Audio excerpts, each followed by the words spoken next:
आशुम खान दिन भर की खबरों में सबसे पहले डालते हैं नजर आज के मुख्य समाचारों पर। टाउन बाजार बंद को लेकर जागृति मार्च कर जिला अस्पताल बचाओ संघर्ष समिति ने की घोषणा।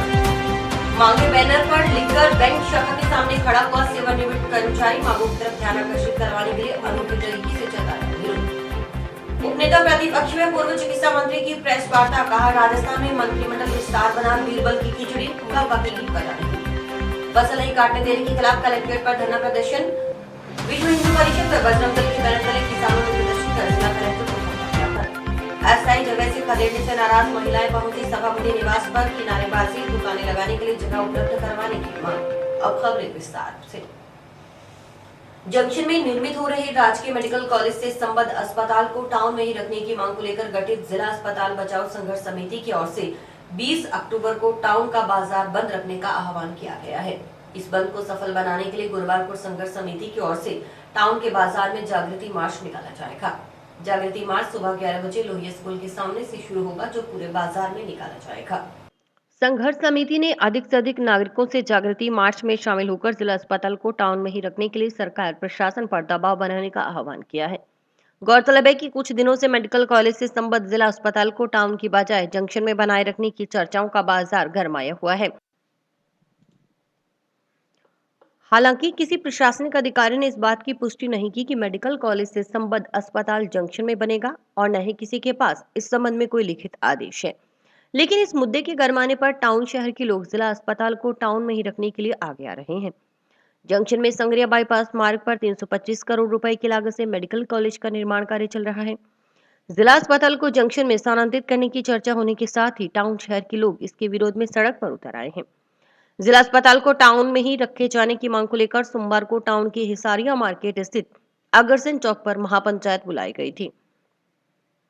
महापंचायत में टाउन शहर के प्रबुद्ध नागरिक, व्यापारिक, राजनीतिक और सामाजिक संगठनों से जुड़े लोग जुटे और एक स्वर में कहा कि वे किसी भी हालत में जिला अस्पताल को जंक्शन शहर में स्थानांतरित नहीं होने देंगे। इसके लिए उन्हें आंदोलन का रास्ता ही क्यों न अपनाना पड़े। आंदोलन करने के लिए महापंचायत के दौरान जिला अस्पताल बचाओ संघर्ष समिति का भी गठन किया गया। समिति ने महापंचायत के दौरान पहले 18 नवंबर को टाउन का बाजार बंद रखने की घोषणा की थी, लेकिन 18 नवंबर को ही श्री गुरु नानक देव जी के प्रकाशोत्सव के उपलक्ष्य में निकाले जाने वाले नगर कीर्तन के मद्देनजर मंगलवार को बैठक कर 18 का निर्णय स्थगित कर 20 नवंबर को बाजार बंद करने का निर्णय लिया गया है।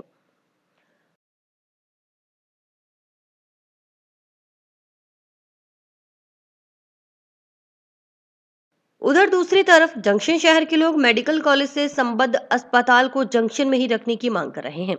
बाकायदा इस मुद्दे को लेकर जंक्शन शहर के लोगों ने 21 नवंबर को बैठक बुलाई है। इस संबंध में गत दिवस जंक्शन स्थित दुर्गा मंदिर धर्मशाला में बैठक रखी गई। बैठक में पूर्व पार्षद राम सिंह ने कहा कि टाउन क्षेत्र के लोग चाहते हैं कि राजकीय मेडिकल कॉलेज का भवन तो जंक्शन में रहे, जबकि उसकी सारी सुविधाएं टाउन में मिले, यानी 700 बेड के बनने वाले हॉस्पिटल को टाउन के जिला अस्पताल में शिफ्ट कर दिया जाए, लेकिन जंक्शन क्षेत्र के हिस्से की एक भी भेंट टाउन नहीं ले जाने दी जाएगी। सब मंडी बनी हुई है, अब हमारा जंक्शन में सब ऑफिस बना हुआ था। हम भी कहें कि हेडक्वार्टर यहाँ है, सारा कुछ आवागमन यहाँ करने पड़ते हैं, सब पार्षद यहाँ ज़्यादा है, उसके बावजूद भी इतने लोगों को वहाँ जाना पड़ेगा और वो जगह कंजस्टेड है, वहाँ पार्किंग की प्लेस जगह ही नहीं है। अगर गाड़ियाँ 5-10 वहाँ चली जाएं तो वहाँ खड़ा करने की जगह नहीं है कहीं भी। तो ऐसे ऑफिस के अंदर वो खुले एरिया में प्लान करो, कोई भी चीज़ आज हॉस्पिटल भी अगर खुले एरिया में प्लान होगा तो आपको मैं बता देता हूँ, अब टाउन का हॉस्पिटल चल रहा है, अगर प्रदूषण नियमों को देखें तो 40% ग्रीनरी डेवलप करनी होती है, लेकिन वहाँ बता दो जब आप सारा हॉस्पिटल तोड़ के वहाँ पेड़ पौधों को खत्म कर दोगे तो क्या आपके नियम पालना हो जाएगी? एरिया ने विरोध है, सारी जंक्शन इनको ही दे दोगे? बताओ, छोटी जगह जंक्शन दी अपनी जगह उत्थे भी जो दफ्तर खुलता है उन्होंने तकलीफ है। अपना इतों का पार्षद कोई नहीं होते बोलिया भाई विकास चीज है भाई, तो साढ़े कॉलेज नहीं खुलना, उन्होंने कोई कॉलेज मिलेगा नहीं, सरकारी कॉलेज उन्होंने मिले, अपने जो महिला कॉलेज देता तो की दिक्कत है, मिल गया, उस भी विरोध है। इस करके उन्होंने तो अपने लोग शांत भी रहे, वो उग्र है, इस करके वो फायदा उठा देते, अपने लोग चुप करके रहते। इस करके अपन करड़े होके अपन आंदोलन ये सामना करना पड़ेगा। आज ये जो मीटिंग है ये मेडिकल कॉलेज के संदर्भ के अंदर रखी गई है। कल टाउन वाले लोगों ने, कुछ एक लोगों ने, जिनको मैं अच्छा आदमी नहीं समझता, उन लोगों ने जो है एक मीटिंग करी है कि मेडिकल कॉलेज की जो बिल्डिंग है, मेन बात ये है कि वो तो रखो जंक्शन में, क्यों, वहाँ तो जगह नहीं है, और जो उसकी सुविधाएं हैं वो टाउन ले जाना चाहते हैं। यानी कि जो 700 बेड का हॉस्पिटल बनना है वो चाहते हैं कि वो जो टाउन वाला हॉस्पिटल है उसमें शिफ्ट कर दिया जाए।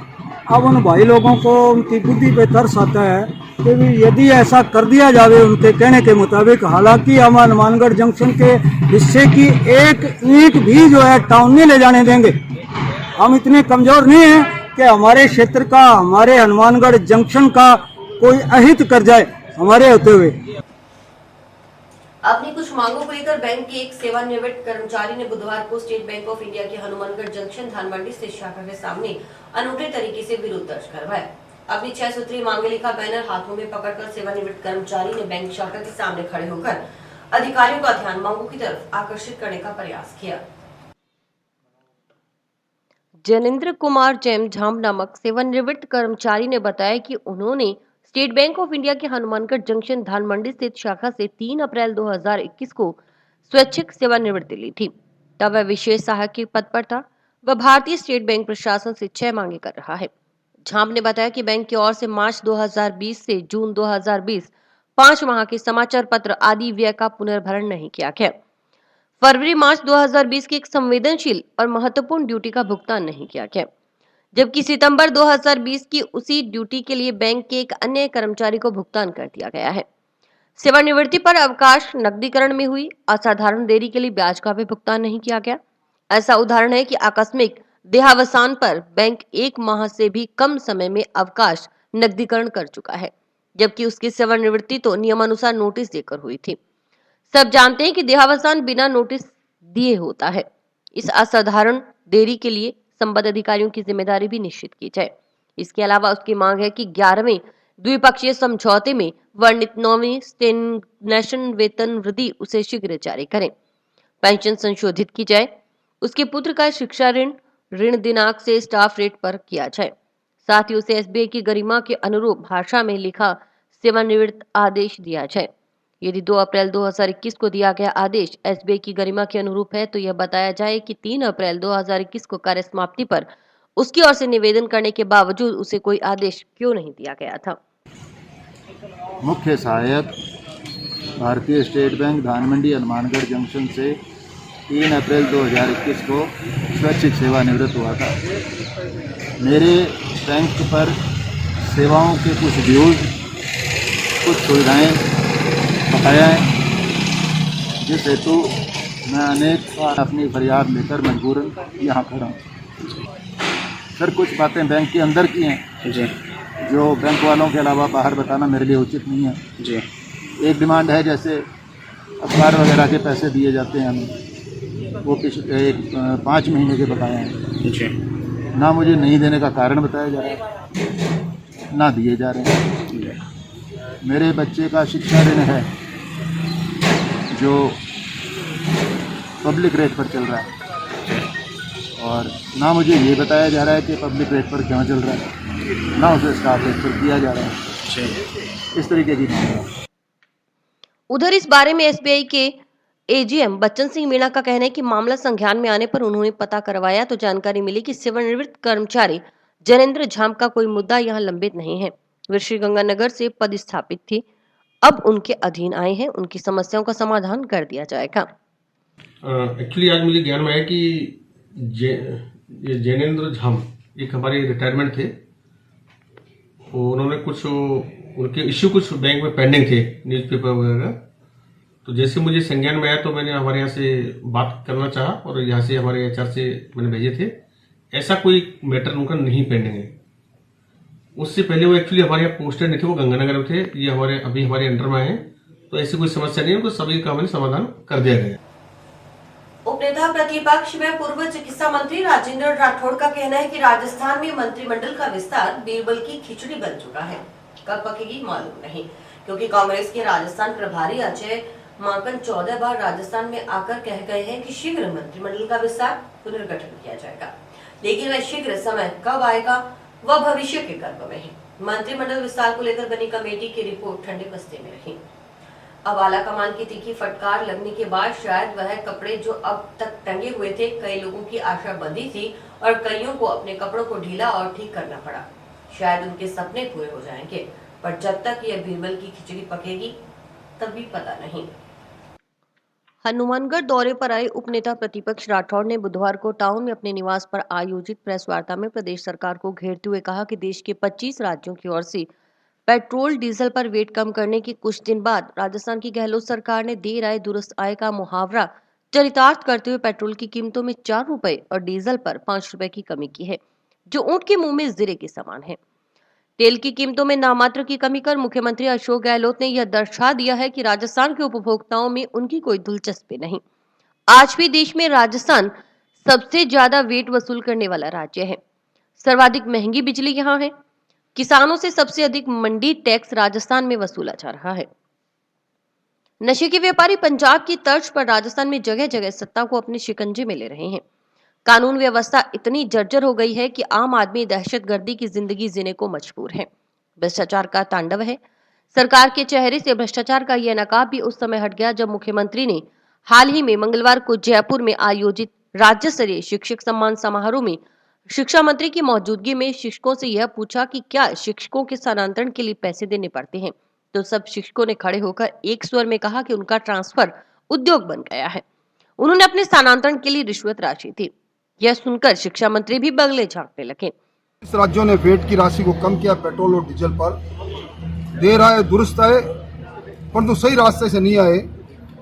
एक ऊंट के मुंह में जीरे के समान 4 रुपए पेट्रोल पर और 5 रुपए डीजल पर राशि को कम करके मुख्यमंत्री जी ने यह दर्शा दिया कि राजस्थान के उपभोक्ताओं में उनकी कोई दिलचस्पी नहीं है। आज भी राजस्थान देश में सर्वाधिक वेट वसूल करने वाला राज्य है।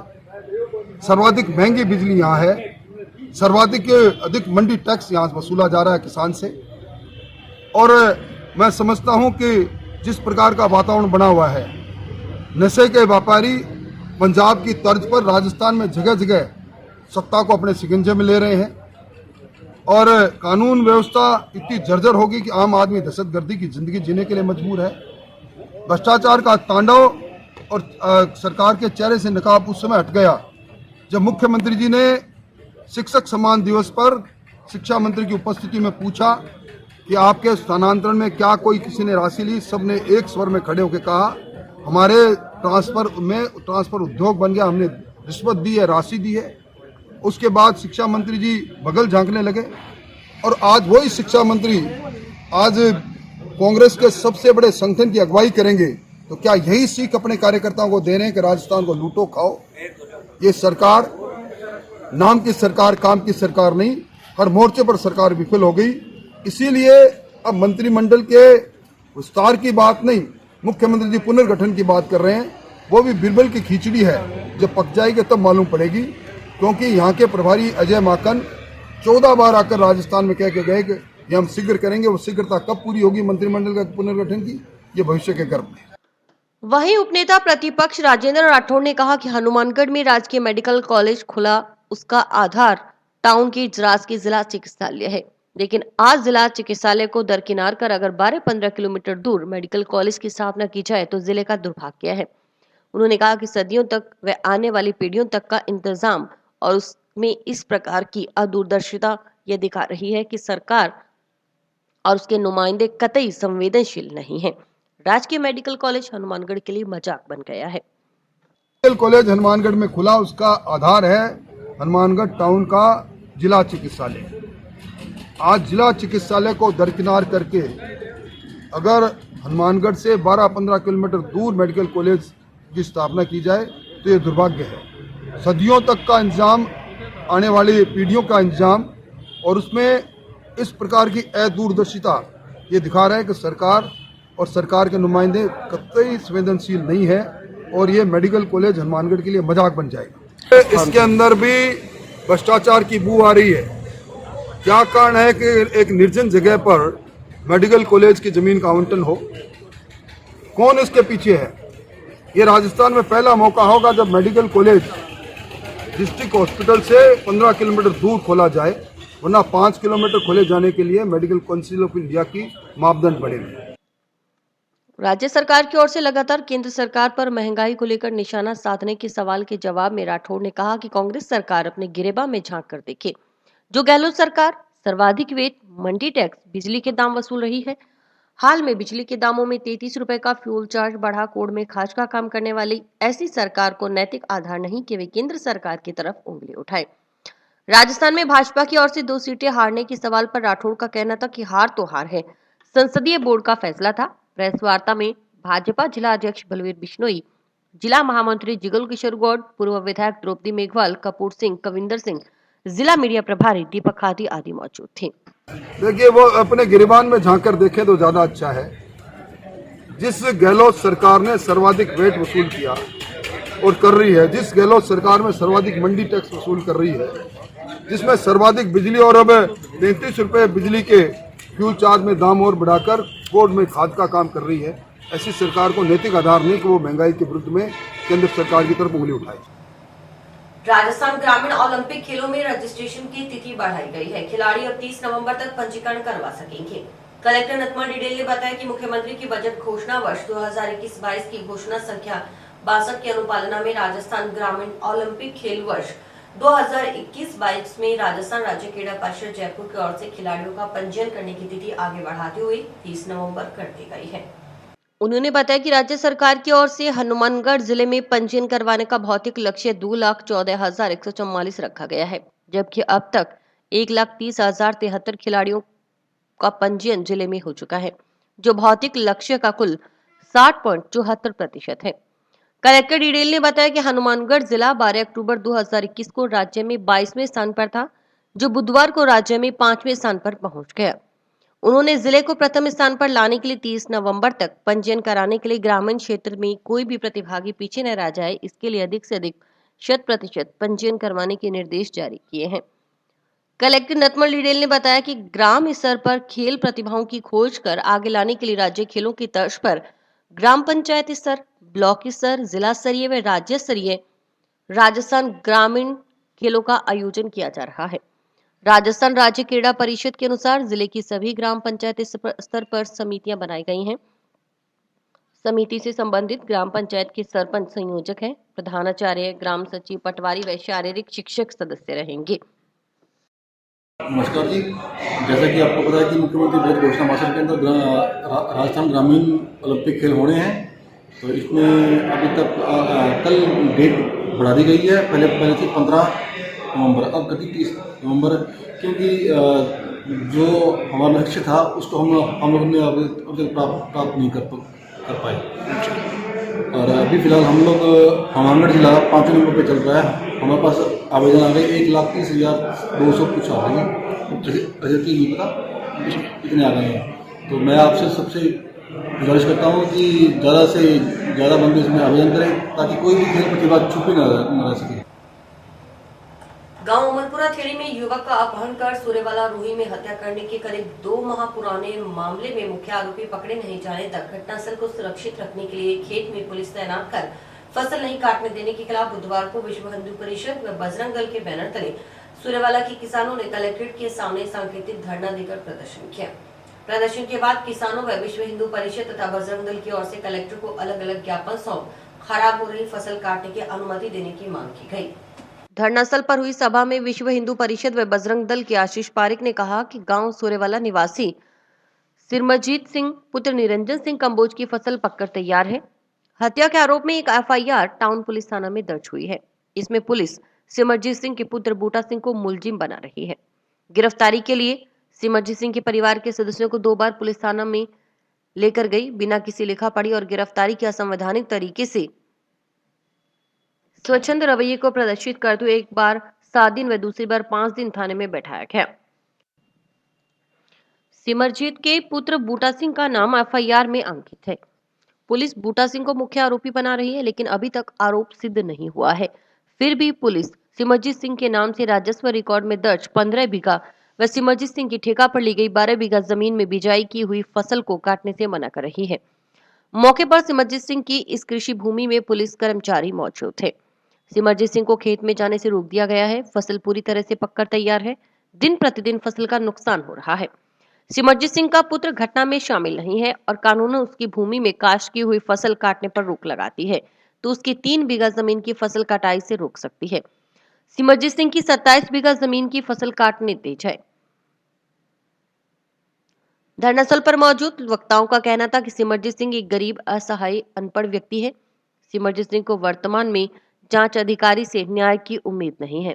इस प्रकरण को राजनीतिक रंजिश में फंसाया जा रहा है। एक बूटा सिंह नाम से सूर्यवाड़ा के हमारे कार्यकर्ता हैं, टाउन थाने में एक एफआईआर दर्ज की, जिसमें ना वो नामजद मुलजिम है। पुलिस ने उसको मर्डर केस का आरोपी माना।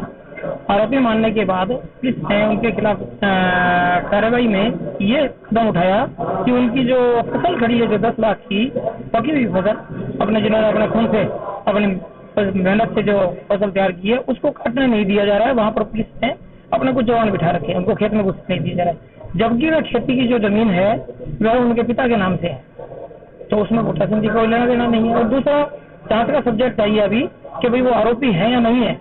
और जो व्यक्तिगत रूप से हम उन लोगों को जानते हैं, जो लोग इतने समय से हमारे साथ काम कर रहे हैं, संगठनों में काम कर रहे हैं, उनको व्यक्तिगत रूप से ऐसे व्यक्ति के वो है ही नहीं, उनको फंसाने का प्रयास किया जा रहा है पुलिस प्रशासन द्वारा। ये पुलिस की हठधर्मित है, ये पुलिस का अन्यायपूर्ण व्यवहार है। मिलने का कलेक्टर साहब से उसका उद्देश्य ये था कि पुलिस की जो कार्रवाई है वो करे।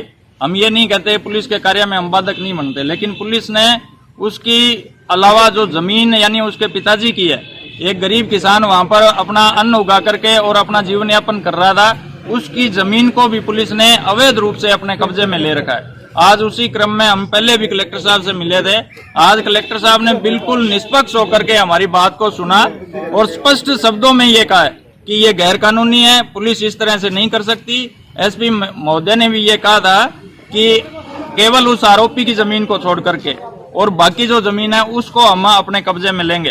तो आज लगभग तो ये प्रकरण जो है, आज हमारी बात जो है बिल्कुल ध्यान से सुनी गई है। टाउन में रावतसर रोड पर रेलवे ओवरब्रिज के पास बन रहे पार्क की जगह से हटाए जाने से नाराज पुराना कपड़ा बेचने का कारोबार करने वाली महिलाएं बुधवार को जंक्शन की सिविल लाइन स्थित नगर परिषद सभापति के निवास स्थान पर जुटी। टाउन के वार्ड नंबर 56 की निवासी इन महिलाओं ने सभापति के निवास के सामने इकट्ठा होकर नारेबाजी करते हुए दुकानें लगाने के लिए जगह उपलब्ध करवाने की मांग की। इस मौके पर सभापति गणेश बंसल के अलावा उनकी पार्षद पत्नी संतोष बंसल व पूर्व पार्षद गौरव जैन ने समझाइश का शांत किया। इस दौरान वार्ड नंबर 56 की रहने वाली महिलाओं ने बताया कि वे करीब 40-50 सालों से टाउन में रेलवे ओवरब्रिज के पास खाली पड़ी जगह पर सड़क किनारे पुराने कपड़े बेचने का व्यवसाय कर रही थी। रोड किनारे पुराने कपड़े बेचकर अपना और अपने परिवार का जीवन यापन कर रही थी, लेकिन अब उस जगह पार्क का निर्माण कार्य करवाए जाने के चलते करीब 25 महिलाएं 3 दिन से अस्थायी दुकानें नहीं लगा पा रही हैं। उन्हें 3 दिन पहले इस जगह से खदेड़ दिया गया, इसलिए उन्हें पार्क के पास कपड़ों का व्यवसाय करने के लिए नगर परिषद की ओर से जगह दी जाए। दुकानें लगाने के लिए जगह उपलब्ध करवाने की मांग को लेकर वे सभापति के निवास पर पहुंचे। महिलाओं ने बताया कि सभापति ने उन्हें 6 माह के लिए रेलवे ओवरब्रिज के नीचे दुकानें लगाने की बात कही थी। साथ ही कहा था कि नगर परिषद की ओर से उन्हें दुकानें लगाने के लिए जगह दी जाएगी। महिलाओं ने कहा कि दुकानें लगाने के दौरान उन्हें कोई परेशानी न हो, नगर परिषद इसका ध्यान रखे। 56 वार्ड के हम रहने वाले हैं। दुकानों की समस्या में आए, हम रोड पे दुकान लगाते हैं पुराने कपड़ों की। चेयरमैन के घर आए, उसने ये समस्या हमारे को बताई है। 3 दिन की हमारी दुकान नहीं लगी। उसने ये समस्या बताई है, भाई पुल के नीचे तुम दुकान लगाओ और 6 महीने वास्ते 6 महीने की मोहलत दी है। उसमें हम कहाँ से जगह देखेंगे और देखेंगे तुम्हारे को दुकानों की जगह भी देंगे। अब हम वो पुल के पास लगाते हैं, जेड़ा टोन वाला पुल है जी, जहाँ पार्क बनी है अब नहीं, वहाँ लगाते थे हम 40-50 साल से। हम 25 बन जाएंगे जी। हाँ, इतनी तो दुकानें हैं ही। हम तो बेचारे रोड पे बैठ के हम तो गरीब गुजारा करते हैं। अभी क्या है भाई, तुम 6 महीने लगाओ वहाँ पर दुकानें पुल के नीचे जी। तुम्हारे को कोई पुलिस वाला नहीं रोकेगा, तुम्हारे को कुछ नगर पालिका वाला नहीं रोकेगा। हम 56 वार्ड के नंबर के बाद है, गरीब है, कपड़े बेचने वाले। हम टाउन में दुकान लगाते हैं। जैसे वो पार्क नहीं बनी है वहाँ से लगाते 50 साल हो गए हमारे को दुकान लगाने। अब 3 दिन हो गए हमारे को नगर पालिका चेयरपर्सन ने पहले भेजा हमारे को चेयरमैन ने, भाई इसको कपड़े वाले को भजा दो, तो हमारे को 3 दिन हो गए भजा दिया। अब हमने सारा जुड़ कर नगर पालिका इसके पास आए चेयरमैन के पास, सवेर की हमारी बात नहीं सुनी, अब जाके हमारी बात सुनी, हमने हल्ला मारा। जब हमने चिल्लाए करे, जब हमारा हल्ला मारा, 2 था बताइए, एक बस अड्डे के पास, एक पुल के नीचे, 6 महीने के लिए लगाओ, फिर तुम्हारी कोई कहाँ जगह मिलेगी बिठा देंगे।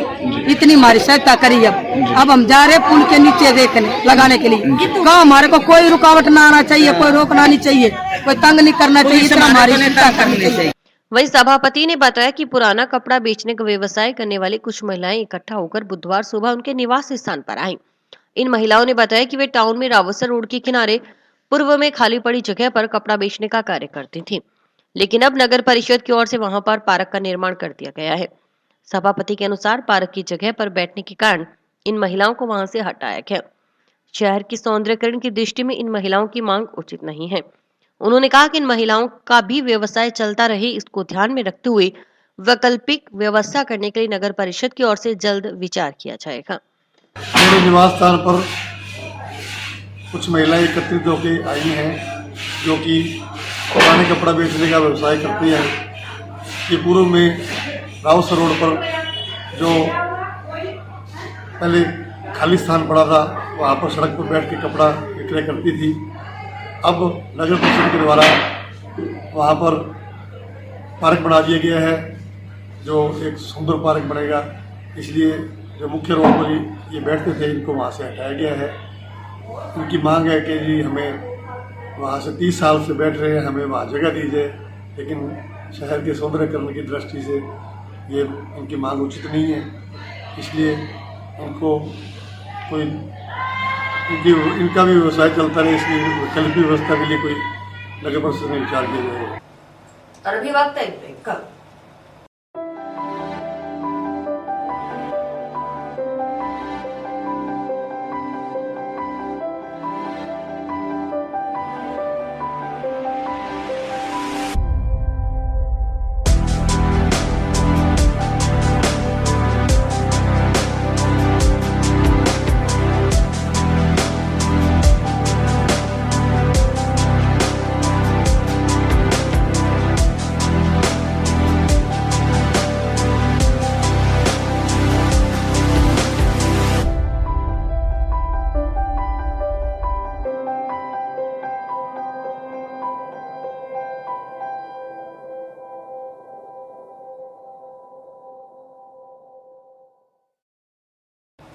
पहली पत्नी के पुत्रों के साथ मिलकर देवर जेठों की ओर से पति की संपत्ति हड़पने का आरोप लगाते हुए एक विधवा ने जिला पुलिस अधीक्षक व टाउन थाना प्रभारी के नाम ज्ञापन सौंपे।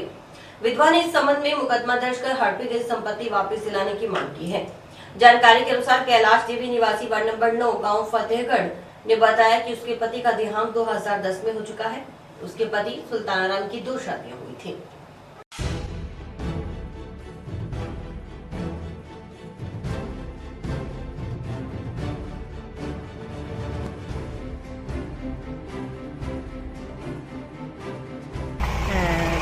और समस्या मेरे तो 4 साल की है, बहुत समस्या है। मैंने घरों काट रखी है कि देन को लाग रहा। और मेरे देवरा मेरी जमीन खरीद ली और सुल्तान जी की 2 शादी हो ली और मैं दूसरी की हूँ। तो पहली यार 5 आवे एक इनका खोला है और बहुत समस्या है। मैंने कि रोटी को नहीं देने लाग रहा, घरों काट दी मैंने। जमीन है 18.5 बीघा की कौन दे।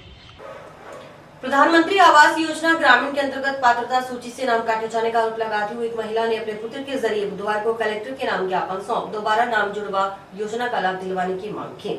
जानकारी के अनुसार गुड्डी देवी मेघवाल निवासी सुभानवाला ग्राम पंचायत उत्तम सिंह वाला ने बताया कि वह अत्यंत गरीब परिवार से है और बड़ी मुश्किल से अपना जीवन यापन कर रही है। मेरा नाम सगनलाल है। मेरे माताजी का नाम गुड्डी देवी वाइफ ऑफ धनाराम है। मैं ग्राम पंचायत उत्तम सिंह वाड़ा से गांव सुभानवाड़ा से हूं। मेरी माताजी का नाम व मेरे भाई का नाम प्रधानमंत्री आवास योजना ग्रामीण पात्रता सूची 2018-19 में था। हम सरपंच साहब और सेक्रेटरी साहब से पूछते रहे कि हमारा नाम पात्रता सूची में है। वो बोले बिल्कुल है, आपका नाम है।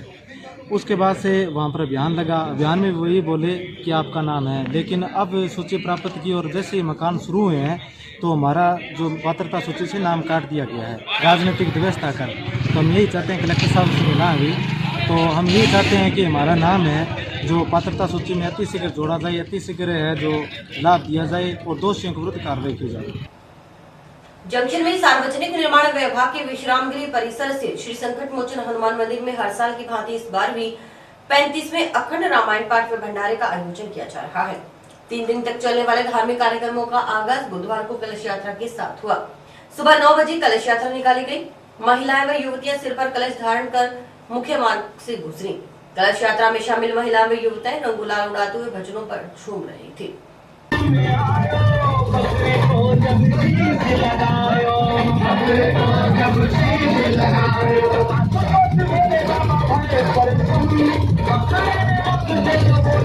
सदा सच्चिदानंद दाता पुरारी कलातीत कल्याण कल्पांतिकारी सदा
कार्यक्रम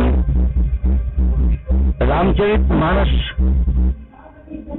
का अखंड पाठ जो 24 घंटे कंटिन्यू चलता है, उसी कार्यक्रम के तहत आज 17/11 को सुबह प्रातः 9 बजे से 11 बजे तक कलश यात्रा का कार्यक्रम रखा गया है। 18/11 को रामचरितमानस रामायण का अखंड पाठ का शुभारंभ होगा। प्रातः 9 बजे से पूजन और पाठ। अगले दिन 19/11 को पाठ का समापन, भोग, होम यज्ञ के उपरांत विशाल भंडारा का कार्यक्रम रखा गया है। और इसी के साथ समाचार समाप्त हुए। रोजाना देखते रहिए समाचार। नमस्कार।